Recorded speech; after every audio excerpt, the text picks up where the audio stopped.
You got a great demo if that's what you want to use with it. You can burn it if you don't like it. Every song tells a story, not only its own story, but also that of its creators.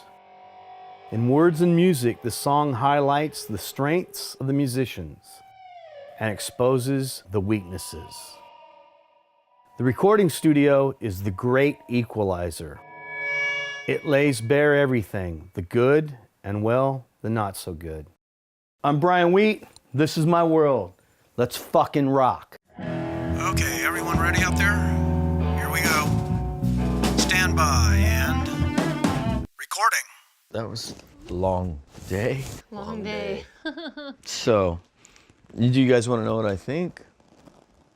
Yes. Yeah?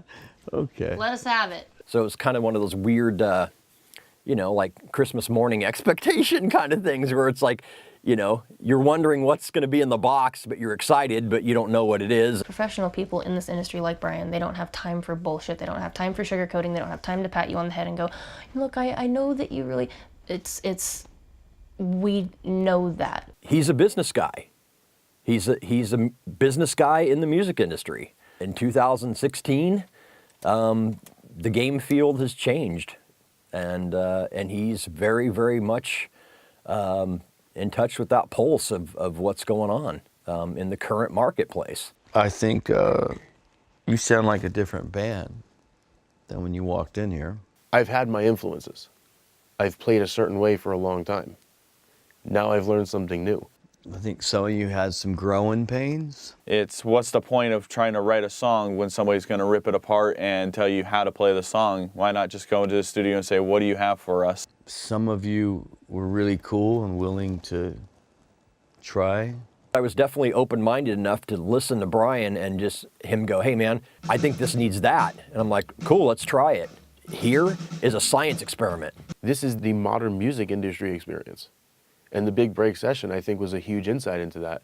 I think it's going to be. And some of you, I don't know what you think. The way I've been writing my entire life and the way I've progressed my writing to the point where it is now is slightly different from what the industry is currently calling for. So I just I have to adjust somehow while still being me. I think you have a lot of potential, but I think there's some things you need to work on. We had some rearrangements that Brian suggested that Brian made.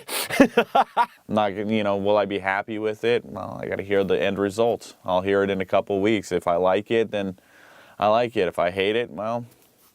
And that's due to them never really working with someone who probably tore apart their songs. They've probably gone into the studio and just recorded an album with somebody that engineered it, and it was cool, and they thought it was going to be the same thing. Well, welcome to the big leagues, because when you work with the producer at that level, people tear apart your songs. They tore apart my songs.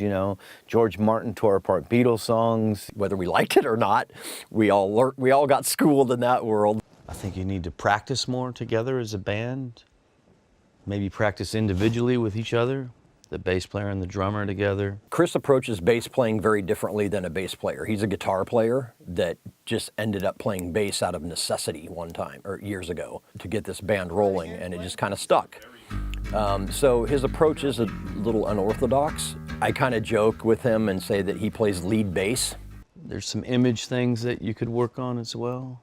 I don't know what you take out of here. I think you'll at least know that if you go in the studio with someone else, that maybe you won't be so precious, right, from now on, with stuff that you do. I'm already writing out of my comfort. I'm a punk rocker. Yeah, some of my bass lines are, my attitude's punk rock, but, to tell someone to, listen to bands that just don't interest me or that I can hear will not have a longevity of a career, and take advice from that. And maybe Brian's right, and I'm very hard-headed, but it seemed like, you're a heavy metal band, that's great. Here's a banjo, you're now country. Any producer that works with you is going to change your stuff. Otherwise, you just do it on your own. And that's why you have a producer, and that's why I have a producer, you know, like Phil Collin and Tesla. I mean, with Tesla, you know, he's from Def Leppard, he produces us. When we were recording Lizzie, I was just like beside myself with like, oh my God, my song isn't even my song anymore. I might as well just hand it over. It's not even worth it anymore. But then in the end, it was like, okay, I can see this. I can see myself becoming this song all over again. It's good to have someone, in my opinion, outside, because bands, you know, they fight amongst themselves, or they have their own egos, or, you know, whoever wrote the song or whatever. It's always nice to have someone objective who isn't attached to it. I think Roxy has the potential to be a star. When I was younger, I was playing acoustic shows by myself, and it was just me. And I never wanted to be a solo artist. I never wanted to be just me and some backing people. There's a certain you know, selling point because I'm female. There's a certain direction because I'm female that might not be there if I was a guy. You know, because when you look at 4 guys on stage playing music, it's like, oh, okay, cool. But as soon as you throw a female into the mix, the dynamic completely changes for everybody. Time and time and time and time and time again, you know, every show there's some group of guys or a guy that's like, there's nothing more hot than a chick with a guitar. I think when I'm done mixing, I think you guys will be happy. One of the cool things that I expected was for Brian and John to really click and really hit it off. John comes from the same love of music that Brian does, even though, you know, John's half his age. Either one or the other. I'm gonna play it right. Just gotta find it. Brian nicknamed him Jimmy Jr. after Jimmy Page, you know, which, God, what an honor. Keep me posted, you know. Send me more songs, you know. You're free to take this and do whatever you want with it. You know, you got a great demo if that's what you want to use with it. You can burn it if you don't like it.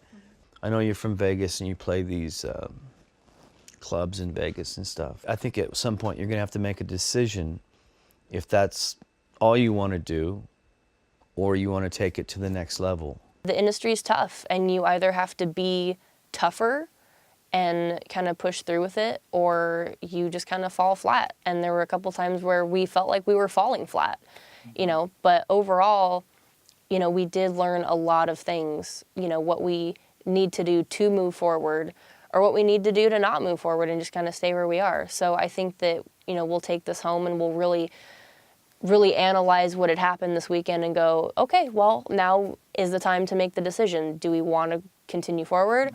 Or do we want to try to do it our own way? If the decision is you want to take it to the next level, then there's some things that you're going to have to do. She's in her 20s, but, you know, she's right in that midpoint where, you know, it's only a couple more years, and then, you know, unfortunately in this business, you know, there's the 1 out of 100 guy that makes it, you know, at 35 years old or something, you know, like James Blunt or something. In the world that she lives in, being a female and, you know, slanted pop alternative rock, you gotta do it young. Gwen Stefani was young when she made it. You don't do this in your 30s. You don't bust out in your 30s. And Roxy could be one of those kind of artists, you know. It's completely up to her. I think you kind of got where I was trying to go with it. You know what I mean? And you know, I think that we all learned from the experience, and that's what you can all you can hope for. We definitely need to analyze every single thing that we've done over the last few years. I think there's things we can do ourselves to take a look at some of the stuff we've done and basically do what Brian did to our own songs with our own mind and go, this is a cool part, but does it work? Can it be tightened up? Can it be cleaned up? Does this need to be here? What if we change this? What if we change that? I would really love to write a song with Brian. I would love to sit down with him and see kind of where he's at on a songwriting level. And really, I mean, I think that would help me more to kind of realize kind of what the industry's calling for right now and what I need to do. Send me, you know, some new songs if you get some new songs, and keep me posted. And I'll send you the mixes as soon as I have them. You know, cool, man. It's good, and you guys rock. Thank you. It was a lot of fun. Thanks, man. Well, I guess this is the perfect time to give you our gift. Oh, cool. Wear it on the road. Oh, I will. Yeah. Is this the XL? It's an XL. All right. Cool, man. Fantastic. I will. I always like T-shirts. Cool. All right. Well, that's a wrap. Will I be happy with it? Well, I got to hear the end result. I'll hear it in a couple of weeks. If I like it, then I like it. If I hate it, well. Hey, this is Brian Wheat with Big Break Session. I hope you enjoyed the episode. Don't forget to like, comment, and share. And we'll see you next time. Let's fucking rock.